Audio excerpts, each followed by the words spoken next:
अभिनंदन करती हूँ। हर वर्ष की भांति इस वर्ष भी हमारा विद्यालय एंसेम्बल का आयोजन कर रहा है। पधारे हुए सभी अतिथियों का हम विद्यालय परिवार की ओर से स्वागत करते हैं। अतिथि देवो भवो। आप सब हमारे लिए आदरणीय हैं।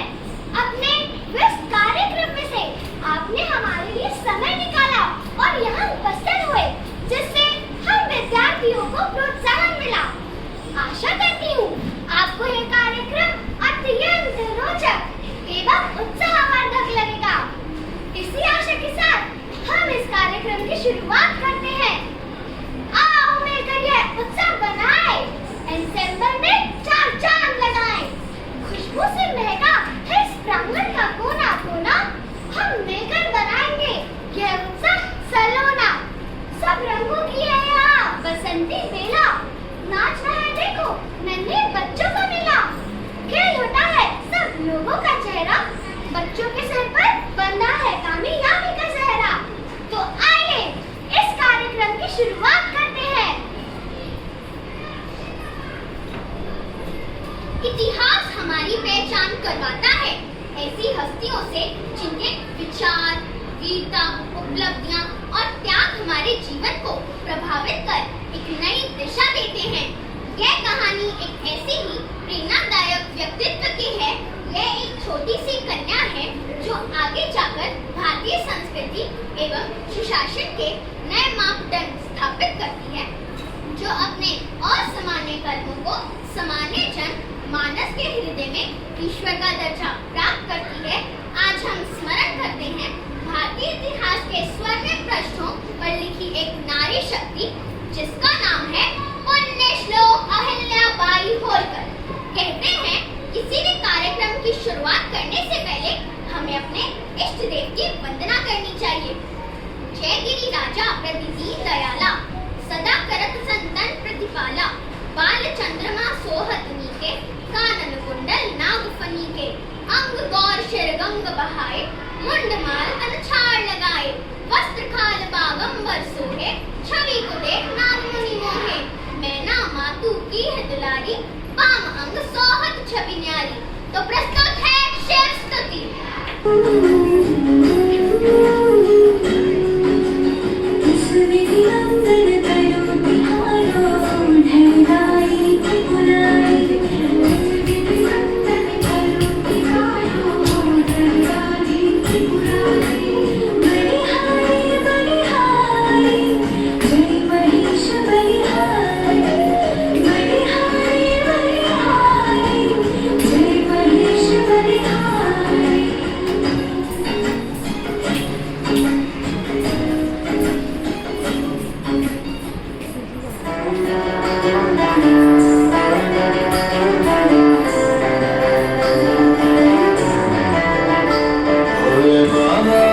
तेरी क्या ही बात है, बोले शंकरा तेरी क्या ही बात है। दूर होके भी तू साथ है, दूर होके भी तू साथ है। उसको मैं कर दूंगा तुझको समर्पण, मैं तेरा आंसू तो मेरा दर्पण। तेरा ही वजह से मेरी ये सारी जिंदगी सजी है। लगी मेरी तेरे संग लगी है मेरे शंकरा, लगी मेरी तेरे संग लगी है मेरे शंकरा। लगी मेरी प्रीत तेरे संग मेरे शंकरा, लगी मेरी प्रीत तेरे संग मेरे शंकरा।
और पर्दा प्रथा जैसी कुरीतियों में जकड़ा हुआ था।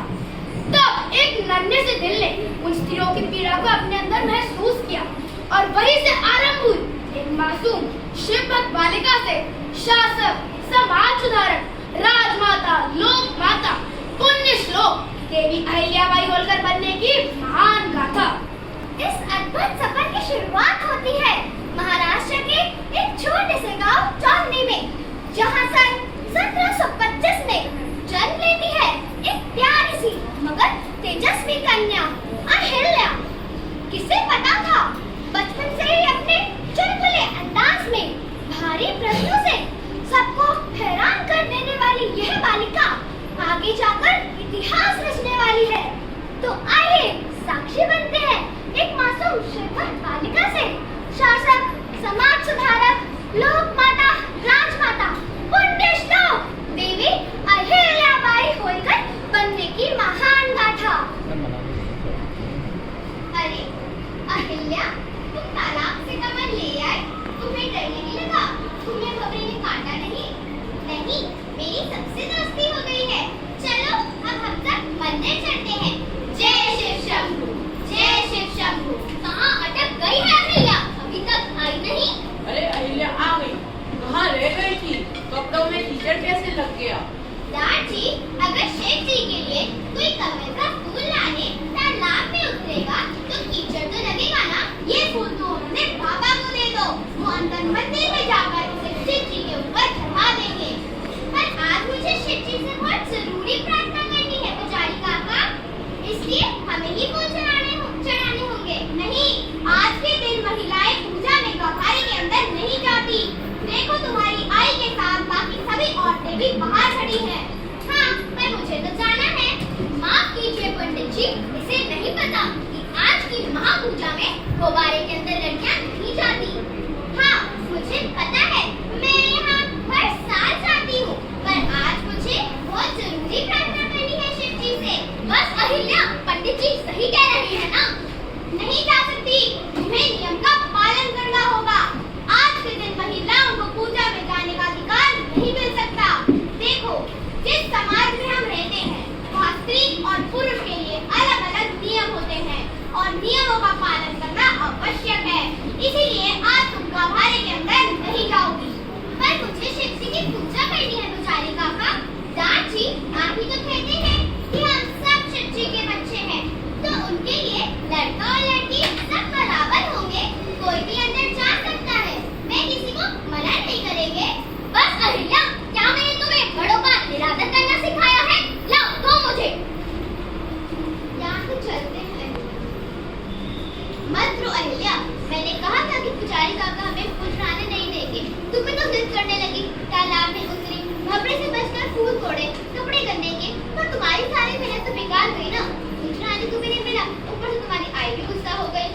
आई को मैं मना लूंगी और फूल भी चढ़ा कर रहूंगी। हम सब फूल चढ़ाएंगे। पागल हो गई है क्या? अब तो पुजारी काका हमें मंदिर में घुसने भी नहीं देंगे। कोई बात नहीं, पूजा तो होकर रहेगी अपने मंदिर में।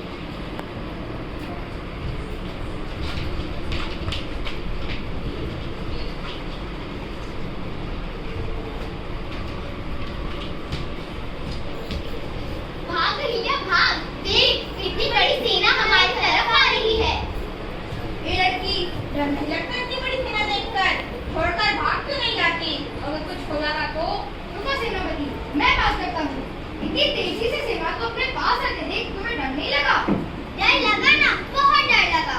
फिर भी बैठी क्यों रही? बाकी बच्चे तो भाग गए। मैं भी भागने की सोच रही थी, तभी मुझे झट से मेरे दादी की बात याद आई। वे कहते हैं कि शिव जी हमेशा हमारी मदद करते हैं, हमें कोई भी तकलीफ नहीं होने देते। तो मैं उनको मुसीबत में छोड़ के कैसे भाग जाती? चल अहिल्या, घर चलते हैं।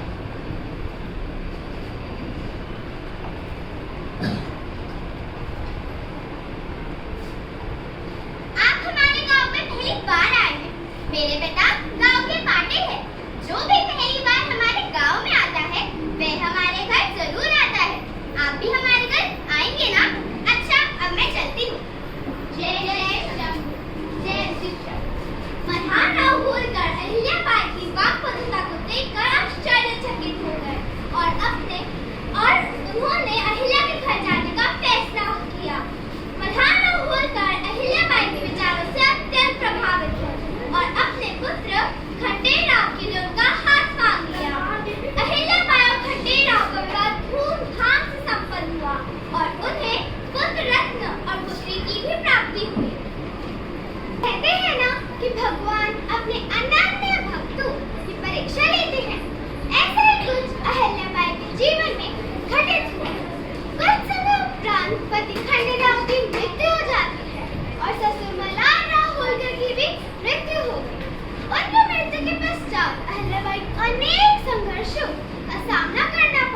सिपाही अलबेले क्या जानते हो तुम, जब तुम नहीं थे हम कब यही थे, हम भी थे जैसे तुम ध्यान में थे, तुम प्राण में थे जैसे जन्म जन्म, जब तीर तुम पे बरसे तो जैसे बादल बैठे हो, देखो तो मुझसे मिलती मैं जान दे दूं तुम पे, क्या तुम नहीं ये जानते,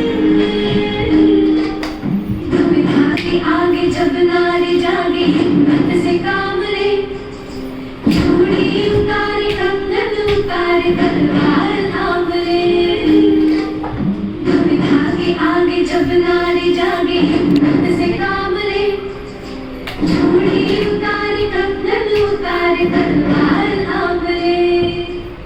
आइए देखते किस प्रकार अहिल्याबाई अपनी न्यायप्रियता ममतामयी शासिका कैसे जन जन में लोकप्रिय होती गई। राजा और एक रानी प्रजा के पालक होते हैं, वह जनता का पालन करते हैं, शासन नहीं। और एक रानी होने के नाते न तो मैं मेरी जनता पर अन्याय होने दूंगी और न इस पर। आप सब मुझे आई का दर्जा देते हैं ना, आज यही आई अपने एक बेटे से दूसरे बेटे के लिए माफी की प्रार्थना कर रही है। अगर आपको लगता है कि इसे मारकर आपके जो खोए हुए अपने हैं वापस आ जाएंगे तो इसे जरूर मृत्युदंड दीजिए, मैं बीच में नहीं आऊंगी। लेकिन एक बार इस बात पर विचार जरूर कीजिएगा कि किशन नायक ने जो किया वह उसके दर्द और उस पर हो रहे अन्याय की प्रतिक्रिया थी। उस वक्त उसके साथ ऐसा कोई नहीं था जो उसे इस रास्ते से दूर ले जाए। लेकिन आज हमारे पास एक मौका है कि हम इस रास्ते को न चुनें। अगर आज हमने इसे मार दिया तो नफरत की जीत होगी और हमें नफरत को जीतने से रोकना होगा, हर हाल में रोकना होगा, क्योंकि हमें जिंदगी देनी है, जान लेनी नहीं। हमें अपना दिल बड़ा करना होगा और ये मेरी नहीं, हमारे पूरे देश और धर्म की मांग है। भाई साहब, अब जनता को बहला फुसलाकर किशन नायक को माफ तो करवा रही है, लेकिन उससे उसका ही होगा, जनता के आक्रोश का क्या? सही है रानी साहिबा, राजकुमार साहब सही कह रहे हैं। अगर ऐसा ही चलता रहा तो हमारी प्रजा हमारी न्याय प्रक्रिया पर विश्वास छोड़ देगी। भाई जी, इस टोकरी में से एक एक पत्थर यहाँ मौजूद सब लोगों को दे दी।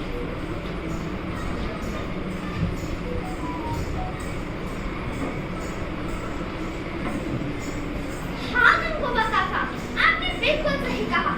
अगर हम जनता के फैसले के खिलाफ गए तो जनता हमारी न्याय प्रणाली में विश्वास नहीं करेगी। तो लीजिए, मैंने जनता का फैसला उन्हीं के हाथों में सौंप दिया। मैंने किशन नायक के न्याय के बारे में अपने विचार आप सभी को बता दिए। अगर आप मुझसे सहमत नहीं हैं, तो आप सभी के हाथ में जो पत्थर है उसे उठाइए और तब तक किशन नायक को मारिए जब तक वह मर ना जाए और जब तक आप सभी के मन की आग ठंडी ना हो जाए। लेकिन एक बात जरूर याद रखिएगा कि आपने क्या चुना है, माफी या अक्रोश, क्योंकि पत्थर के तो कोई भी नहीं होते, लेकिन पत्थर नहीं हो सकते हैं। हमें माफ कर दीजिए छोटी रानी, हम सब गलत समझ रहे थे भाइयों। हाँ, हम सब गलत समझ रहे थे। ऐसे खोल दीजिए।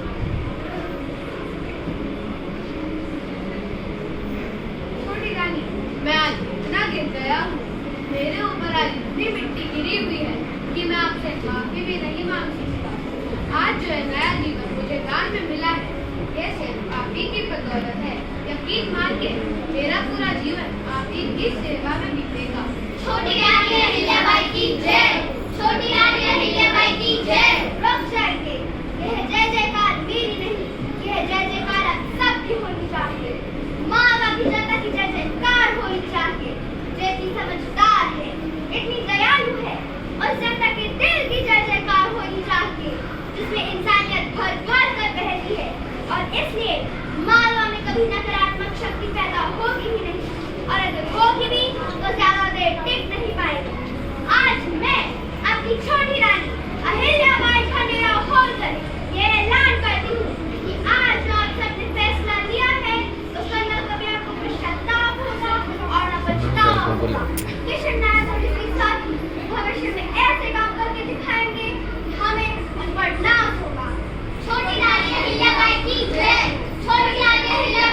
है। बाई ने इस तरह का न्याय करके एक नई मिसाल कायम की, दुर्भाग्य को सद्भाव में बदल दिया, मालवा की जनता के सामने जीवन का नया नजरिया दिया और समाज में एक नई सोच का सूत्रपात हुआ। तू खुद की खोज में निकल, तू किस लिए हताश है, तू चल, तेरे वजूद की समय को भी तलाश है, समय को भी तलाश है। जो तुझसे लिपटी बेड़ियां समझना इनको वस्त्र तू, जो तुझसे लिपटी बेड़ियां समझना इनको वस्त्र तू, ये बेड़ियां पिघाल के बना ले इनको शस्त्र तू, बना ले इनको शस्त्र तू। तू खुद की खोज में निकल, तू किस लिए हताश है, तू चल, तेरे वजूद की समय को भी तलाश है, समय को भी तलाश है। चरित्र जब पवित्र है तो क्यों है ये दशा तेरी, चरित्र जब पवित्र है तो क्यों है ये दशा तेरी। ये पापियों को हक नहीं, खिले परीक्षा तेरी, खिले परीक्षा तेरी। तू खुद की खोज में निकल, तू किस लिए हताश है, तू चल, तेरे वजूद की समय को भी तलाश है, समय को भी तलाश है। भारतवर्ष देख पति, ससुर और बेटे की मौत ये बात खोलकर राज्य की सारी जिम्मेदारी अहिल्याबाई पर आ गई और ऐसे मौके फिर रघुवर ने खोलकर राज्य पर आक्रमण करने का सोचा। बस फिर क्या था।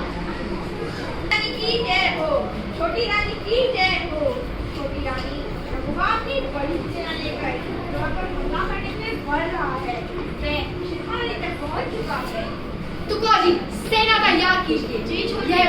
यह वैभव मेरे पुरखों ने हंसी मस्खरियां नाक लाकर प्राप्त नहीं किया है।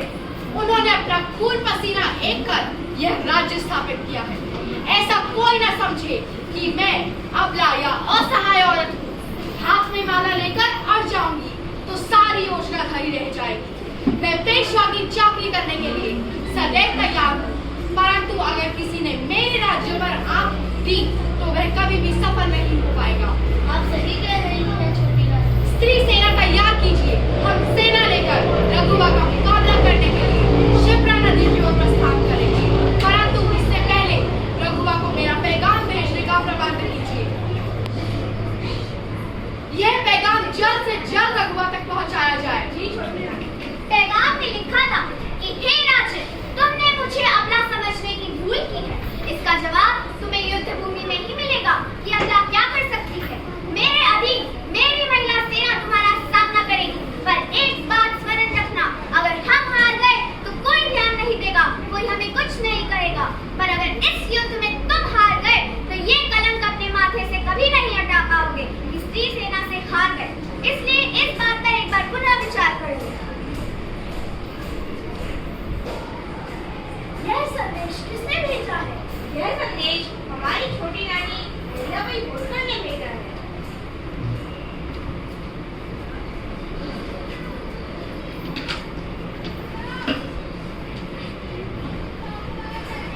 इस संदेश को पढ़कर कायर रघुवा ने अपना इरादा बदल दिया।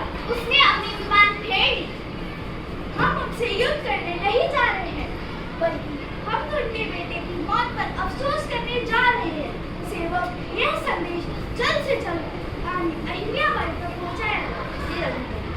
इस तरह अहिल्या ने अपनी कूटनीति और समझदारी से जंग टाल दी। अहिल्या के यश और कीर्ति के चर्चे होने लगे। अहिल्या इंदौर के लोगों के दिलों पर राज करने लगी। देवी अहिल्याबाई ने अपने जीवन काल में कई मंदिरों का जीर्णोद्धार करवाया, जो अभ्रांताओं और अंग्रेजी शासकों के अत्याचारों का शिकार हुए थे। उन्होंने विश्वनाथ से लेकर सोमनाथ तक कितने ही मंदिरों का जीर्णोद्धार करवाया। प्राचीनता और आधुनिकता जो उनके जीवन का संगम था, आज देश उसे अपना आदेश मानकर आगे बढ़ रहा है। भारत की विरासत, संस्कृति और शक्ति को समृद्ध करने में लोकमाता देवी अहिल्याबाई होलकर का महत्वपूर्ण योगदान है। भारत की महान नारी लोकमाता अहिल्याबाई होलकर ने लोक कल्याण की भावना से होलकर साम्राज्य का संचालन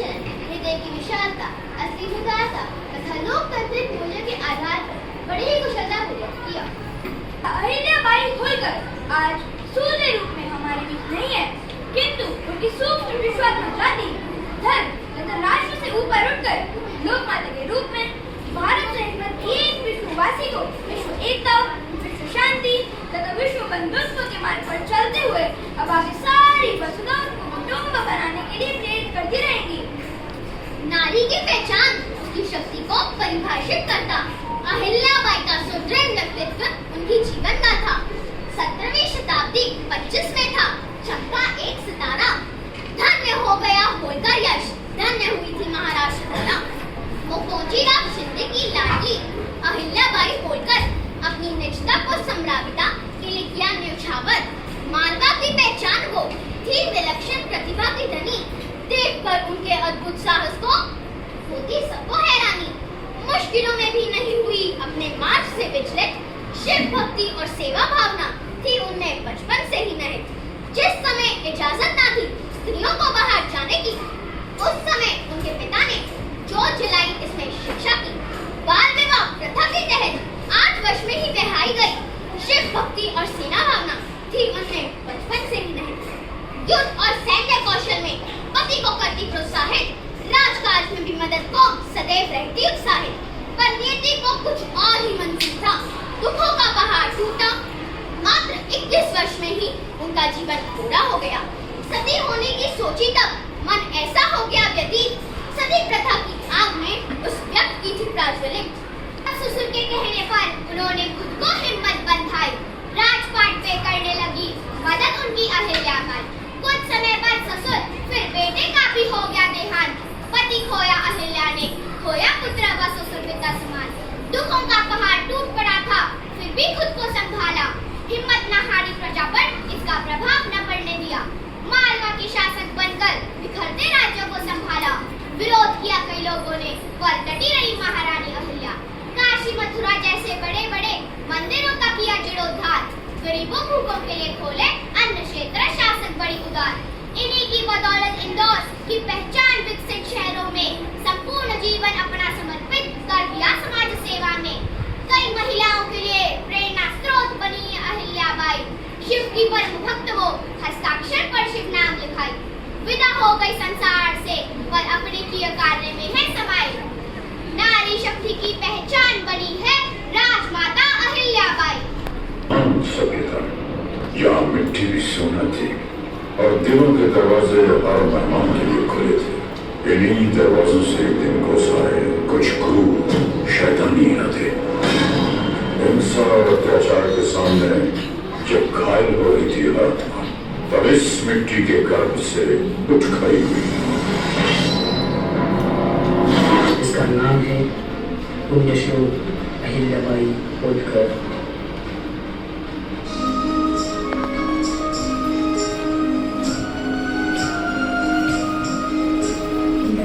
सारी जगशाल है, जीवन जिसका मिसाल है। पावन जो है पल है, बाजल निर्मल जो कहता इतिहास भी कि रानी एक बेमिसाल है। रही वो किसी राजवंश से, जो बनी माटी के अंश से। है भवानी हो बहुमत हमारे राम की बहू। मालवा की भूमिकाएं करके जिस पे ध्यान है।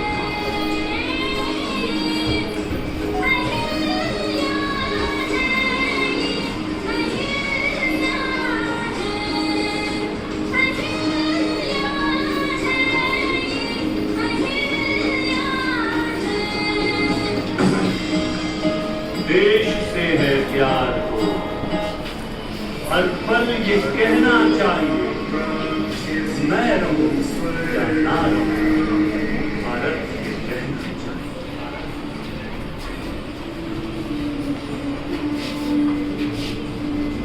देश से है प्यार को हर पल कहना चाहिए, मैं रहूं या ना रहूं, भारत ये रहना चाहिए। मेरी नस नस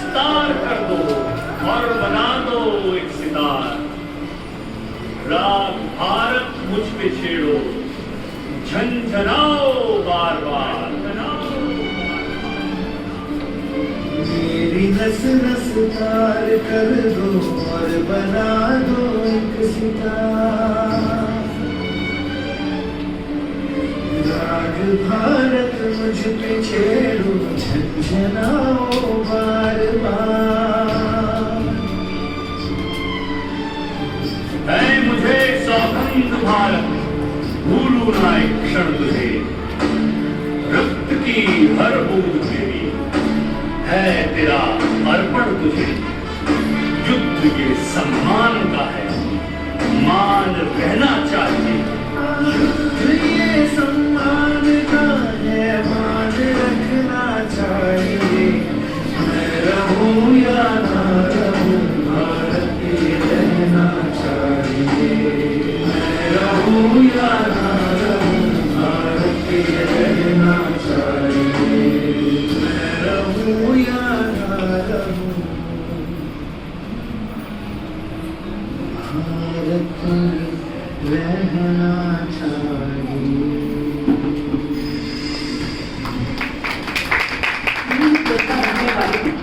कोई हद क्या जाने, चूना चौका वाले देश की रक्षा नहीं कर सकते, वे कोई सरहद नहीं माने हैं।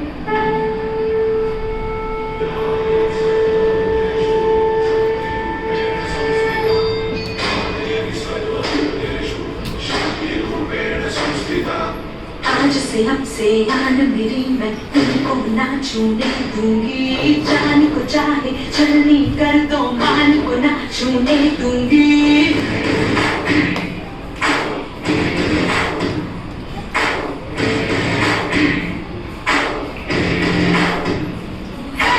आज से हमसे आन मेरी, मैं तुमको ना छूने दूंगी। जान को चाहे छलनी कर दो, मान को ना छूने दूंगी।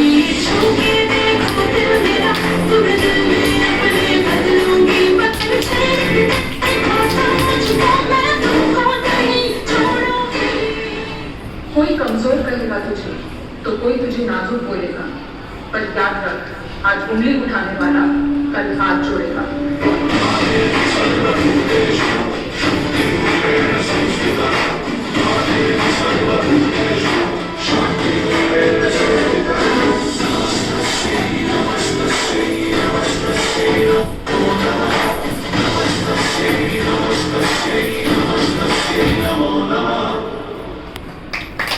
कार्यक्रम के अंत में मैं इतना कहना चाहूंगी कि आज हमारे समाज में ऐसे ही व्यक्तित्व की आवश्यकता है जो हमारे हौसलों को बुलंदियों तक पहुंचा सके, जिससे एक सुदृढ़ समाज की स्थापना हो सके।